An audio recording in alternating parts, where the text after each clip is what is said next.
Hello বন্ধুরা, তোমরা সবাই কেমন আছো? আশা করি সবাই ভালো আছো। তো আমিও ভালো আছি, কিন্তু মনটা একটু খারাপ। তো দেখেছো ঘরটা খালি খালি লাগছে না?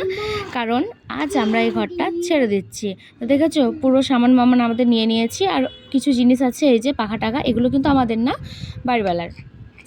তো ঘরটাকে আরেকবারও দেখে নিচ্ছি। তো যাই হোক, এই দেখো নিচে কিন্তু আমাদের গাড়ি চলে এসেছে, আর আমাদের কিন্তু মাল গোছানো হয়ে গেছে, সমস্ত জিনিসপত্র নিয়ে নিয়েছি। আর এই হলো সেই গেট।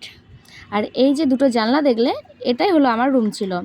হ্যালো বন্ধুরা, গুড মর্নিং। তো তোমরা সবাই কেমন আছো? আশা করি সবাই ভালো আছো। তো আমরাও এখন ভালোই আছি, খারাপ আছি বলবো না। তো কথাগুলো কিছুক্ষণ আগেই তোমাদের সাথে বললাম আর কি। তো যাই হোক, যেহেতু এটা তার পরের দিন, সেই জন্য আবারও বলে দিলাম গুড মর্নিং সবাইকে।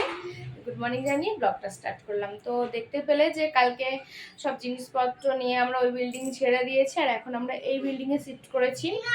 তো কালকে যেহেতু ওইভাবে চলে আসা, তারপরে এই সব ঘর টর মোটামুটি গুছিয়েছি, দেখতে পাচ্ছ। এখনও সেরকমভাবে গোছানো হয়নি। তো গোছাতে গোছাতে কিন্তু অনেকটা রাত হয়ে গেছে, আর টিনার অবস্থা দেখো। তো যাই হোক, ওই জন্য কালকে না ব্লগটা কন্টিনিউ করতে পারিনি। তো আজকে আর কি করছি। তো এই হলো আমাদের রুম। তো চলো কাজগুলো সেরে নিই, তারপর তোমাদেরকে পুরোটা শেয়ার করব। তো চলো কাজগুলো সেরে নিয়ে দেখো সব পড়ে আছে। আর তোমাদের একটা দেখো, এখন কিন্তু বিছানা আমাদের নিচে, খাট কিন্তু আমাদের প্রবলেমের জন্য একজনকে দিয়ে দিতে হয়েছে, যেহেতু ঘরটা অনেকটাই ছোট। তো সেই কারণে খাটটা আর কি নেওয়া হয়নি। আর ওই বিল্ডিংয়ে থাকলে কিন্তু খাটটা আমাদের থাকতো, কিন্তু ওই বিল্ডিংয়েও প্রবলেম হচ্ছিল বলেই কিন্তু আমরা এই বিল্ডিংয়ে আর কি চলে এসেছি। তোমাদের সাথে শেয়ার করবো সবটাই পরে। তো ঘরের অবস্থা খুবই খারাপ, এই দেখো পুরো মানে জিনিসপত্র এরকম ছিটিয়ে ছটিয়ে আছে। বেসিংয়ে কিন্তু অনেকগুলো নয়, অল্প কটাই বাসন পড়ে আছে। আর এই বাসনগুলো কিন্তু ধোয়া। আর সকালে রান্না হয়েছে, এই যে কুকার।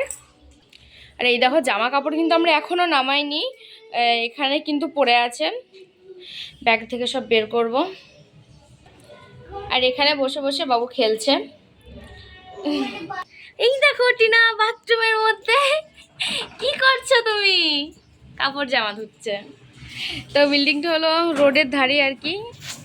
টিনার কিন্তু মোটামুটি কাজ বাজ পুরোটাই কমপ্লিট মোটামুটি, আমার কিন্তু বাকি আছে। তো চলো আমিও কাজ টাজগুলো সেরে নিই টুকটুক করে। তোমাদের দাদাভাই কিন্তু ডিউটি চলে গেছে অনেকক্ষণ, তারপরে কিন্তু শুয়ে বসেই কাটাচ্ছিলাম। তো তারপর মনে পড়লো যে তোমাদের সাথে তো কিছু শেয়ার করাই হয়নি কাল থেকে, তো সেই জন্য আর কি আর ক্যামেরাটা ওপেন করলাম। তো যাই হোক, এই দেখো কাজে লেগে পড়েছি। প্রথমে জানালাগুলো কিন্তু খুলে নিলাম, তারপরে এই দেখো বিছানা তুলে নিচ্ছি। আর দেখেছো আমাদের নিচে বিছানা একটু প্রবলেমের কারণে আর কি খাটটা আমাদের একজনকে দিয়ে দিতে হয়। আর টিনা দিকে আমার সাথে গল্প করছে, আর আমি দিকে বিছানাটা আর কি গুছিয়ে নিচ্ছি। তো আমার বিছানা গোছানো কমপ্লিট, আর এদিকে আমি ঝাড় দিয়ে নিচ্ছি। আর বাবুকে দেখেছো পুরো চটকাচ্ছে, আমি এই মাত্র গোছালাম। তো সব সরিয়ে নড়িয়ে আর কি ঝাড় দিয়ে নিচ্ছি। তো কাল রাতে এসে সবটাই পরিষ্কার করা হয়েছিল। তো তারপরে দেখো ঘরটাগুলো ভালো করে মুছে নিলাম। তো এই দেখো মোটামুটি গোছানো হয়ে গেছে, এই গদিটার উপরে দিয়ে দিলাম, নাহলে বাবু খুব বদমাশ করছিল। আর এই দেখো মোটামুটি গুছিয়েছি। এই বাসনগুলো এখন আমি এই বালতির মধ্যে রাখবো। আর টিনা বাসনগুলো কি ধুয়ে দিল। আর এই যে কুলার টোলার কিন্তু আমি সব মুছেছি, সেগুলো অন ক্যামেরায় না। আর এখন এগুলো মোটামুটি গুছিয়ে রেখে দিলাম, ঘরটা মোছা হয়ে গেছে। আর এই যে বদমাসটা প্রচণ্ড বদমাস করছে। তো চলো যাই হোক, ঘরের কাজ হয়ে গেছে।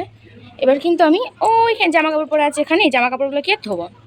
আর গাছটা দেখো কত সুন্দর লাগছে না, বড়। আর প্রচণ্ড রোদ গাছটায় পড়ছে, গাছটায় বলে কি সব জায়গাতেই, কিন্তু গাছটা খুব সুন্দর দেখতে লাগছে, অনেক বড়। গুড ইভিনিং বন্ধুরা, আবারও চলে এলাম অনেকক্ষণ পর তোমাদের সাথে। কিন্তু আমার সেই 11:30 কি 12টার দিকে দেখা হয়েছে, মানে কথা হয়েছে আর কি। তো যাই হোক আবারও চলে এলাম। কটা বাজে? 8:30 বেজে গেছে। তোমাদেরকে একটা জিনিস দেখাচ্ছি, 1 মিনিট।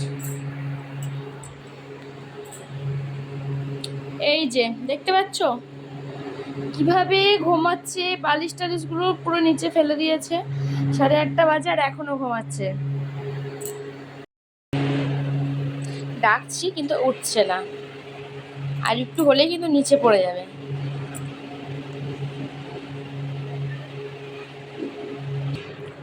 তো চলো বাবু দুধটা গরম করে নেওয়া যাক, উঠিয়ে খাওয়াবো।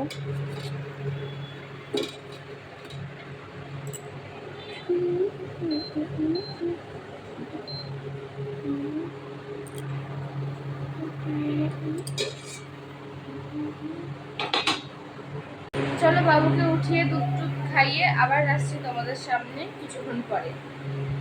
তারপরে এই যে তোমাদের দাদাভাই কিন্তু ডিউটি থেকে চলে এসেছে, আর আসার পথে কিন্তু আম নিয়ে এসেছে।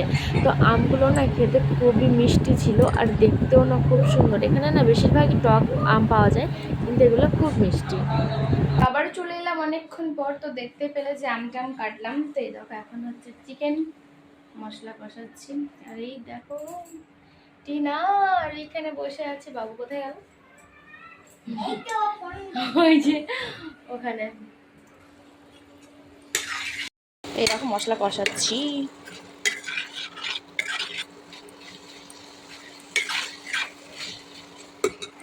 তো সবাই যেরকম সিম্পলভাবে চিকেন রান্না করে, আমি কিন্তু সেরকমভাবেই করছি। তো মশলা কষিয়ে নিয়ে দেখো তেল ছেড়ে দিয়েছে, চিকেনগুলোকে দিয়ে দিচ্ছি, আর আলু দিয়েই কিন্তু হবে।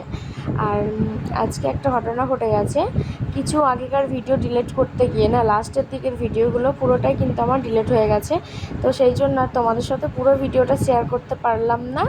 আর ভিডিওটা চলো এখানে শেষ করছি, আবার দেখা হচ্ছে নতুন ব্লগের সাথে।